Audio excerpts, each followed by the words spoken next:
Hey guys, what's up? Today with me, I have Mr. JP with us. Hello, JP, sir. How are you doing? Great, Bernard. How are you today? All good, sir. All good. For our newer audience, I would like you to introduce yourself, like what you have been doing and what are you doing now, and what are the topics that interest you. Sure. My name is Jagdish Pandya. My tribe calls me as JP. I'm coming from Gujarat, India, and I have 3 decades of pure sales experience. Started as a sales representative or a medical representative of pharmaceutical sales company, then got multiple promotion till a level of CEO of the small size pharma company. Then internet touched my life. I left pharma because entering into pharma as a founder or owner was a capital intensive business, and considering all GMP, WHO and all those standards, setting up factories was quite production heavy business. So internet touched our life, and then I thought that okay, this is something where I can update myself. So brushed up my skills from cyber cafe, again learned how to produce the internet products and services, set up a small team of web specialist. I would say it wouldn't be a web, but it was from DOS to Windows, Windows to web, and back to mobile at the time. And again, crypto touched our life and thought that, okay, it's a time to change or upgrade ourselves. If science remains same, then why not to go for a bigger game? Then I entered into crypto around 2013. Waited till 2017 in our own country, India.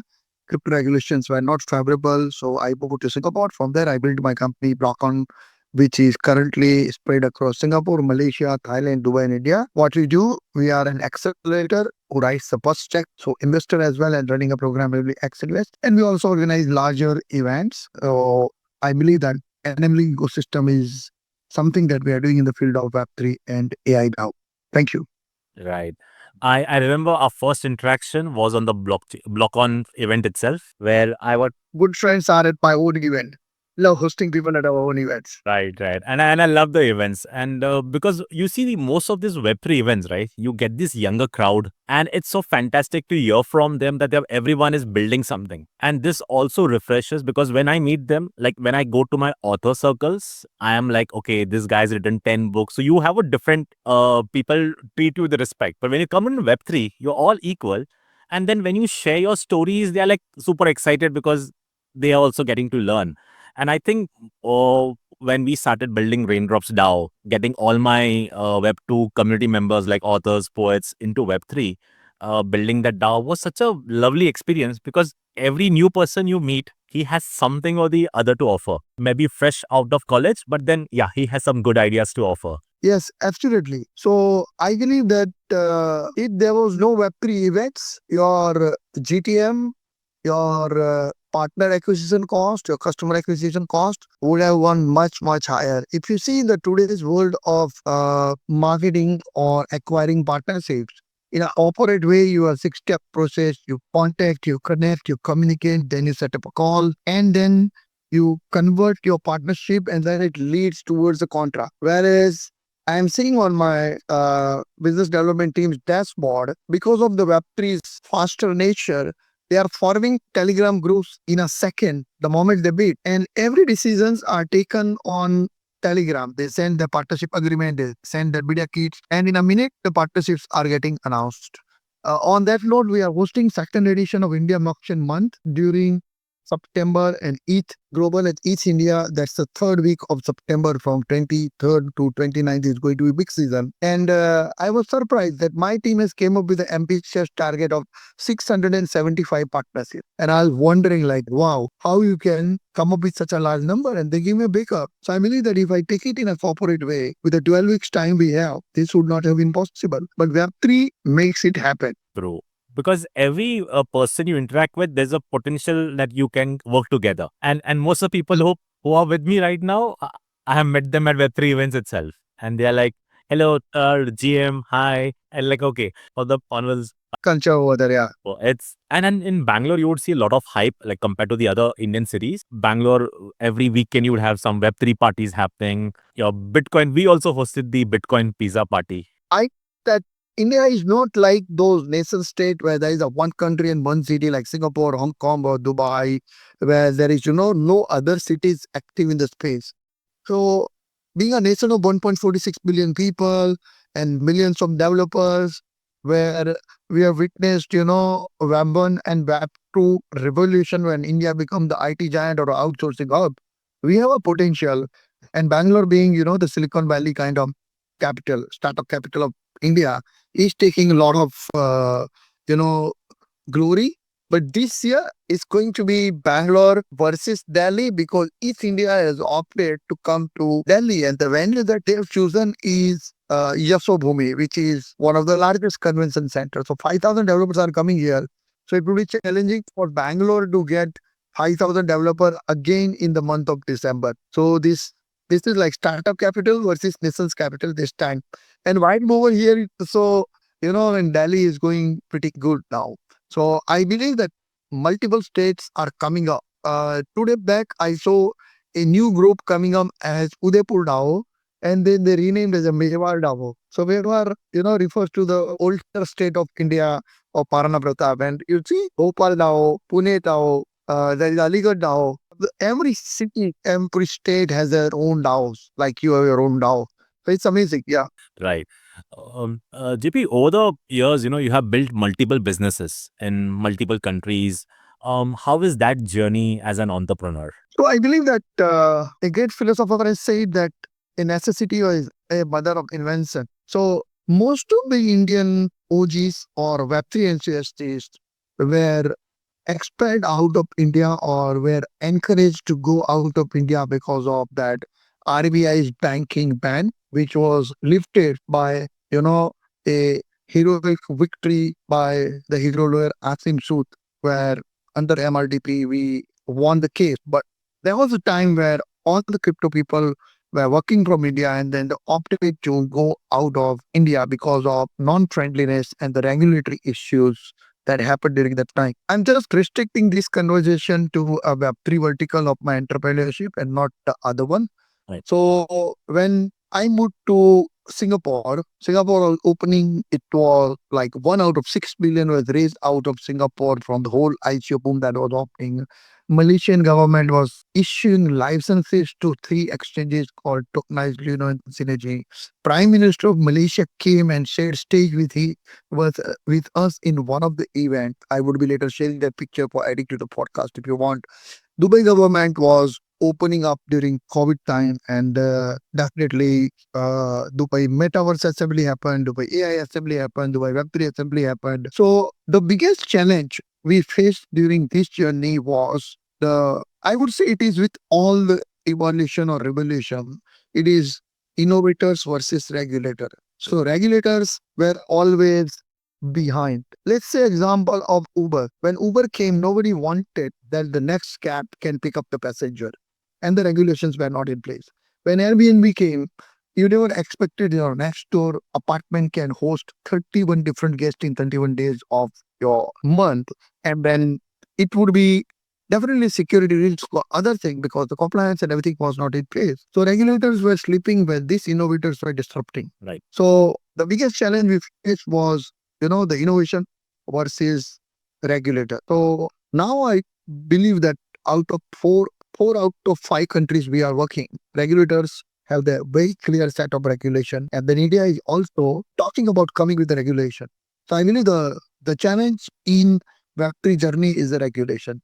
I would also like to add that during Web1, Web2 time, we only had a brain drain, which we called as the engineers and top talented people were moving out of the country. Now we have entrepreneur drain, people who had 10 mil, 100 mil, 1 bill, like Decacon, Unicorn. Companies are moving out of their base country to the country which is more friendly in terms of regulation. I'm not talking about only India, but if you see Dubai, while Singapore omitted the Payment Act in 2019, 800 companies were waiting for licensing, and Dubai came up with crypto-friendly regulation. Within just 5 years, there are 2,000 companies in Dubai, which is a home to more than 10,000 Web3 citizens over there. So I believe that every country, every entrepreneur in Web3 has the first challenge, which is regulatory challenges in their own country. Right. This challenges have been there, and I think the governments also are working towards it because they also see that this is going to be the future. But again, it's going to take some time because you know how the systems work. But let's Okay, we promise. We promise this to be a candid and raw. So I will be very honest with you. Maybe you can utilize on future content. I don't mind for that. So while we were young, especially I'm Gen X. So we have seen Ramayana and Mahabharata, the mythological shows on TV Do this on Sunday. Sundays. On Saturday. We have seen Chitrahar, a simple music video play only twice a week, which was Wednesday and Friday. And why? When whole world's TV and entertainment industry was opening up, we took almost a decade to license or do a privatization of this industry. Moving forward, when internet came, we paid 120 rupees from cyberscraphy to access 1 hour of internet because while world was moving to 5G, we are busy fixing 2G scams, 3G scams in India, and the 4G also arrived later. Coming to the mobile revolution, we have paid 24 rupees as an outgoing and 12 rupees as an incoming charge when world was working towards cheaper telephony. Our sisters, mother, and the female members have sent male members of the family to take gas cylinder on their bikes or car from a black marketer or a government agency just because the gas was not privatized. And same thing I am seeing now in the next revolution, which is Web3. So we, especially India, takes 10 to 20 years minimum. I feel like, do we have any mandate in parliament that any technology should go only after 10 to 20 years? Or any revolution that helps human being, we should always be a late entrant to the party. So this is something I believe that having missed Web 1, Web 2 and Web 3, we should not miss AI revolution because AI is already here. And if we can get these regulations faster or we can become friendlier to AI, whatever losses we have made, we'll be able to make it very, very easier way. So I disagree that government is working after 16 years of this sweet, coin called Bitcoin. It's not a right age. If they make two year later, they will be delivering an adult baby, 18-year-old baby. If we regulate this in 2027, it would be like we are regulating after 18 years. So it's too late from. Too late. And by the time there are agencies and there are companies who have already accumulated a good amount of Bitcoin and kept by then. Okay, so less than 5% Bitcoins are available for mining as of now. And it's not about the quantity of the Bitcoin that is lapped out, but the price. When we entered the market, it was like 100. We are seeing $1,000, $10,000, $100,000. Recently, a friend of mine was tweeting, he just posted on X that Bitcoin is $103,000. It is bearish today. So $103,000 is bearish. If we do not regulate before the next halving, which is coming up in 28 or 2032, we'll be seeing Bitcoin as 7 digit. So with that 5% Bitcoin left out, who is going to receive Bitcoin in the wallet? Maybe we will be talking about buying some Satoshis, bro, not Bitcoin. Not even Bitcoins, right? With, as you said, right, with the regulations and a lot of entrepreneurs who want to jump into the Web3 bandwagon, most of them, get scammed with these tokens which they buy just to enter into the market. What is your advice for them? Okay, so this is very surprising. I mean, most of the Web3 people are more towards token and they make fortune out of token. I always having equity investors. I have got equity of the companies which is like 7-year-old company, 5-year-old company. One of my startup, which is ShipFinex, it's a marine asset decentralization platform, recently got regulated by VARA. They have exchange license from Poland, they are from SVG, and they have 5+ country compliance now applying at HDGM also. They started 3 years back and now they are raising a 30 mil valuation. And I'm calling for the equity only. So my incubated accelerator or investor startups are moved towards equity. So if you are in angel and able to write your first check, which could be as low as 10 to 25K, a lot of good startup equities are available. And if you miss that round, then you can buy good token, which is backed by good VCs, accelerated by good accelerator, which has the less chances of, rug pull and kind of the scam that happens. But if you go to an ecosystem where daily 50,000 tokens are being pumped and generated like a meme coin or anything, then you definitely know your future. So it's like which route you are taking. Right. That's right, because we see like most of them, and as you said, either it should be more of a equity or tokens. But now going forward, equity would be the major game changer, like what it was earlier with startups coming up. Yes. So, the Coinbase IPO was, I would say, listed at $150 million. The Circle is doing their IPO. Kraken is coming with the IPO. And don't get surprised if Indian cryptocurrency exchanges or a good startup get listed in BSE, NSE. It's going to be very easy. And with the tokenized equity, you still have a kind of option to have fractional ownership of a company or an asset. That's a new vertical that's come up. And RW is catching a lot of momentum. Oh, yeah. So kind of an anchor of your equity is being tokenized, and you can buy maybe an Apple stock or your company stock or my company stock via tokenization. That's going to be a big thing. If that hope happens, then retail investor also can be an equity investor, which usually they miss out. Yeah. Right. With Web3, crypto, and now you see that AI is coming into the market. Do you think going forward, AI, blockchain, and all these things will be working together? Yeah, it's already started. The convergence of AI with blockchain is big thing. So the good thing about AI is the oldest bubble before the internet. So as you see, before internet was born in 90s, during 80s at Canada and many other places, AI had started. But the problem with AI at that time was for existence of AI or LLMs, you need a big data.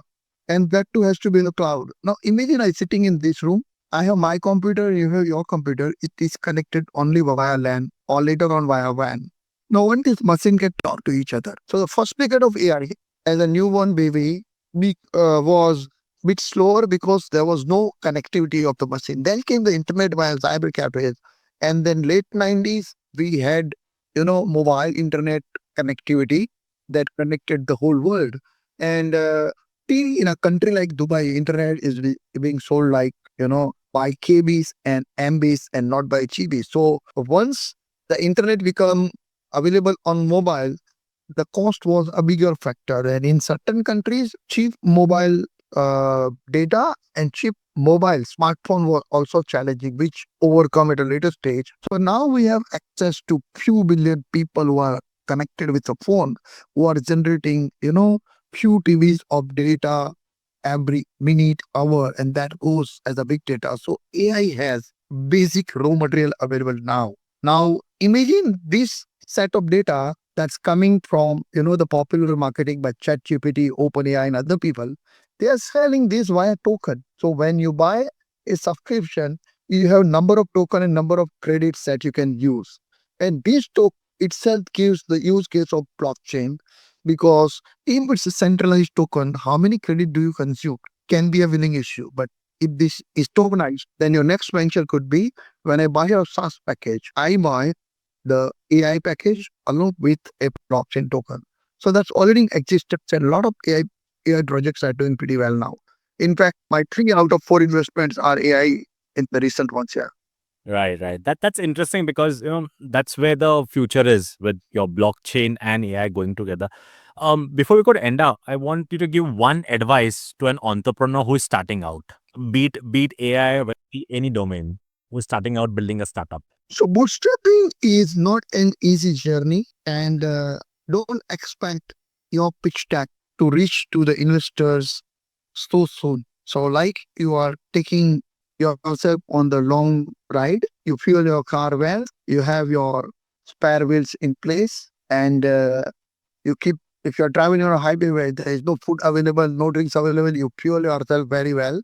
You should fuel it up because I have seen most of the entrepreneur turning into exitpreneur because 99 percentage of entrepreneur do not get funding. If you check any of the startup ecosystem data, how many percentage the people gets funded, then it is 1 to 5% of the startup getting funded. So first thing is have a fuel of funding for yourself till you are able to get your first investor. And then the second advice is one of your founder must know how to sell the product because I have seen many startups who raise funds. They died because they could not actually sell the products. So raising and making revenue are two key things they should focus on. Till they raise, they should have fuel. After they raise, they should have sell skills so that they can make revenue. Oh, fantastic advice. Right. Thank you so much, JP, for your time. Thank you so much for your valuable thoughts. Yes, Zaha. So, yes, Right. right. I'll also share a brief detail about you and the link. So, if somebody wants to connect with you, they could. Right. Is already there.